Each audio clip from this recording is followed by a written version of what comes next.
आपल्या चित्ताला दुसरीकडे कोठेही जाऊ न देता ईश्वराच्या ठिकाणी आपले चित्त निरंतर ठेवून परस्पर त्याच्या प्रक्रियेचा सदैव बोध करून घेऊन त्याचे गुणगान करून संतुष्ट होऊन त्याच्यात रममान असतो त्या भक्ताला बुद्धियोग प्राप्त होऊन ईश्वरी अनुभवाची प्रचिती मिळत असते। मीच या जगाचे उत्पत्ती स्थान आहे, या जगाच्या उत्पत्तीला कारण मीच आहे असे जाणून श्रद्धा व भक्तीने युक्त होऊन भगवंताचे भजन करतात त्यांनाच हा ईश्वरी प्रसाद मिळतो। असे भक्त ईश्वराच्या योगशक्तीचा साक्षात्कार करून घेऊन स्थिर ध्यानाद्वारे ईश्वरयुक्त होऊन ऐक्यभावात स्थिर होतात। असा परमार्थ म्हणजे गीता योग आहे। गीता जयंती अशी साजरी करायची। साधकावर अनुग्रह करण्यासाठी ईश्वर सद्गुरूंच्या रूपाने त्या आत्म्याशी एकरूप होऊन साधकाच्या अंतःकरणातील ज्ञानरूपी दीपक प्रकाशित करून अंधकाराचा नाश करतात। सद्गुरू अथवा परमात्मा साधकाचा जीवनसारथी होण्यासाठी मोठमोठे स्फोट होतात। या स्फोटामुळे साधकाचा आत्मा जागृत होतो। आत्मा जागृत होईल तसे अंगाचे फडफडणे, अष्टसात्विक भावाचे सतत स्फुरण होऊन सत्संगाचा ध्यास लागून साधकाला आनंदाच्या रूपाने ईश्वराचा अनुभव येऊ लागतो। तेव्हा साधक अनन्य भाव पकडून महात्म्याला आलिंगन देतो। कदा न सोडावे चरणतयांचे असे होऊन नम्र आणि लीन होऊन जातो। तेव्हा त्याच्या ठिकाणी सद्गुरू साक्षात परिपूर्ण ब्रह्म असा भाव होऊन आत्मानंदात गुंग होऊन आत्मरूप होतो। साधक प्रारब्ध आणि संचित या भयापासून मुक्त होऊन सच्चिदानंद अवस्थेला जातो। सच्चिदानंद अवस्थेत प्रवेश मिळत नाही तोपर्यंत अमृत तत्व जाणण्याची साधकाला तीव्र इच्छा असते आणि ती शेवटपर्यंत असावीच। साधक अवस्था यातच लीनता असते। सच्चिदानंद अवस्था प्राप्त होण्यापूर्वीच जर कोणी मी भगवंताला चांगले जाणले असे म्हणत असेल तर त्याने भगवंताला काहीच जाणले नाही असे समजावे। साहजिकच त्याचा पुढचा मार्ग बंद होतो आणि कोठेतरी भरकटतो। म्हणून साधकाने पूर्तीपर्यंत सद्गुरूंच्या मार्गदर्शनाची कास सोडू नये।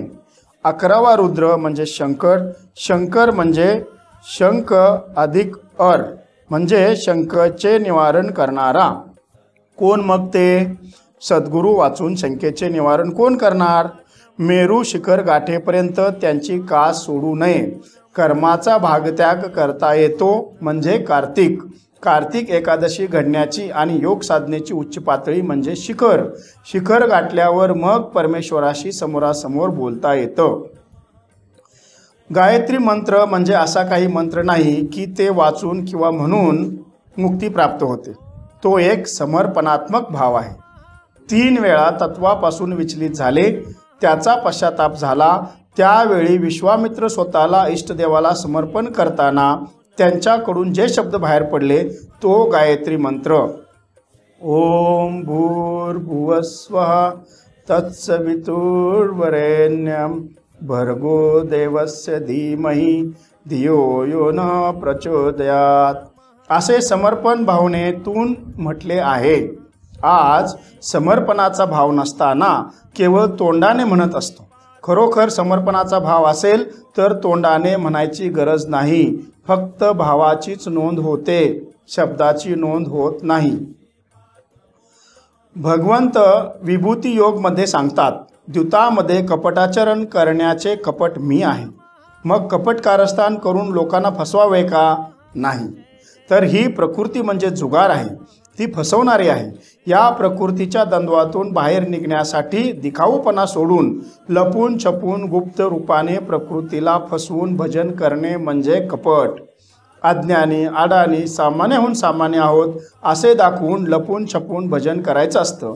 तेव्हाच साधक प्रकृती पुरुषाच्या जुगारातून सही सलामत बाहेर पडतो। आत्मिक संपत्ती हीच स्थिर आहे। पुण्याने प्रेरित होऊन आत्मिक संपत्ती मिळवणारा तो धनंजय। गीतेत अध्याय 10 श्लोक 37 मध्ये धनंजयाचा उल्लेख झाला आहे। तो अर्जुनाच्या संबंधाने जोडला जातो। पंडू म्हणजे पुण्य। पांडवामध्ये धनंजय मी आहे असे भगवंत सांगतात। संत देवाची ओळख करून देतात, देवाचे गुणगान गातात, गुणगान करतात, पण स्वतःची ओळख करून देत नाहीत, स्वतःचे गुणगान करून घेत नाहीत, लौकिकापासून लपून राहतात, कसला अवडंबर करत नाहीत। दिखाऊपणा सोडून सामान्याहून सामान्य आहोत असे दाखवून लपून छपून भजन करत असतात।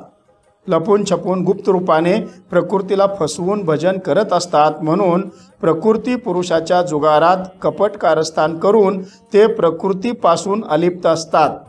सद्गुरूंनी कपट करूनच आमच्यातलं अज्ञान मारलं आहे। आमच्यातलं अज्ञान कधी मारलं हे आम्हाला समजलं सुद्धा नाही। कपट करूनच आमच्यातले भीष्म, द्रोण, कर्ण, दुर्योधन मारले आहेत। कपट करून मोह लोभातून आम्हाला बाहेर काढले। संत पुण्यवंतांमध्ये धनंजय आहेत। विभूती योगामध्ये भगवंतांनी 75 विभूती सांगितलेल्या आहेत। ते विभूती गुण संतांमध्ये जसेच्या तसे आहेत। म्हणून संत साक्षात परब्रह्म, म्हणून देवतेची संत आणि संततेची देव। भुव आणि स्वहा या 3 लोकांमध्ये तत्वरूपाने व्याप्त असलेल्या देवा म्हणजे सद्गुरू इष्टदेवा, आपणच सर्वश्रेष्ठ आहात। अंतिम सत्य गाठणे हे आमचे लक्ष्य आहे। त्यासाठी आम्हाला बुद्धी द्या, प्रेरणा द्या, अशी गायत्री मंत्रात प्रार्थना आहे। हा भाव ठेवूनच हे शब्द उच्चारायचे असतात। हा भाव नसेल तर ते म्हणून सुद्धा काही उपयोग नाही। आपण केव्हा बरोबर असतो व केव्हा चुकत असतो हे साधक आपल्या बुद्धीने यथार्थ जाणत नाही। त्यावेळी योग्य मार्गदर्शक असायला पाहिजे। साधकात समर्पणाची भावना इष्टदेवच निर्माण करत असतात। अनन्य शरण होत नाही तोपर्यंत समर्पणाचा भाव तयार होत नाही। समर्पण झाल्याशिवाय अंतिम सत्य गाठता येत नाही। समर्पणात तनु मनु जीवे हे सर्व आलं। पिंपळाचं झाड 24 तास ऑक्सिजन सोडतं। तूप भात पिंपळाच्या पानावर घेऊन खाल्ल्यास शरीरातील बरेच विकार नाहीसे होतात। पिंपळ सर्व बाजूनी पवित्र आहे। वृक्षामध्ये पिंपळ मी आहे असे गीतेत विभूती योगात भगवंत सांगतात। संत साधकांना अखंड सुख देतात। त्यांच्या सहवासात त्यांच्या विचारांचं सेवन केल्यास भवरोग सुद्धा नाहीसा होतो। म्हणजे पिंपळात जे दैवी गुण आहेत ते संतांच्या मध्ये आहेत। देवाला सांगायचं आहे संत विभूती मी आहे। ईश्वरी अनुभवात जो साधक रममान होतो तो राम। आसुरी गुणांच्या सहवासात राहून ईश्वराबद्दल ओढ वाटते। त्यातून ईश्वराचे दिव्य दर्शन होते। स्वतः प्रेम उल्हासात राहून दुसऱ्याला उल्हासात ठेवणारा दैत्यामध्ये प्रल्हाद। या जगात प्राणी मायेच्या आधिपत्याखाली असतात। राग, द्वेष, काळ, कर्म, स्वभाव या गुणांनी प्रेरित होऊन मायेत बद्ध असतात। त्यातून मुक्त करून आत्म्याच्या आधिपत्याखाली आणून मुक्त करणारी विद्या म्हणजे अध्यात्म विद्या। सर्व ठिकाणी वास करणारा वासुदेव मी आहे अशा गुणाने काही ईश्वरी विभूतीची ओळख सांगितली आहे। आपण प्रकृतीनं पाहतो हे गुण संतांमध्ये आहेत। म्हणून संत पूर्णपणे परब्रह्म आहेत। सद्गुरूंनी आरंभलेल्या ज्ञानयज्ञात संपूर्ण समर्पणाची आहुती हीच समिधा। हे समजण्यासाठी आणि आचरणात येण्यासाठी नामच म्हणजे सद्गुरू कृपाच पाहिजे। त्यासाठी त्यांनी घालून दिलेल्या नियमांचे पालन होण्याचा निश्ध्यास लागला पाहिजे। ते सुद्धा बाबाच आपल्याकडून करून घेत आहेत। सद्गुरू कृपा हेच नाम आहे। ओंकार मीच आहे। ओंकार स्वरूप सद्गुरू। ओंकाराचे स्वरूप श्वास आहे। श्वास परब्रह्माचा निर्देश करतो। सर्व प्रकारच्या यज्ञामध्ये मी जपयज्ञ आहे। यज्ञ म्हणजे परमतत्वात प्रवेश मिळण्यासाठी आराधना। जप यज्ञ म्हणजे स्वरूपाचे स्मरण करून देणारा श्वास। श्वासाचा जप, श्वासावर लक्ष। प्रत्येक श्वास स्वरूपाचं स्मरण करून देण्याचा प्रयत्न करत असतो। त्याकडे लक्ष न देता अहिक नश्वर सुखाकडे आकर्षित होत असतो। त्यामुळं सद्गुरूंच्या संदेशाकडे लक्ष देत नाही, त्याचे चिंतन करत नाही। रूपाच्या पलीकडे गेल्यावर शब्द राहत नाही।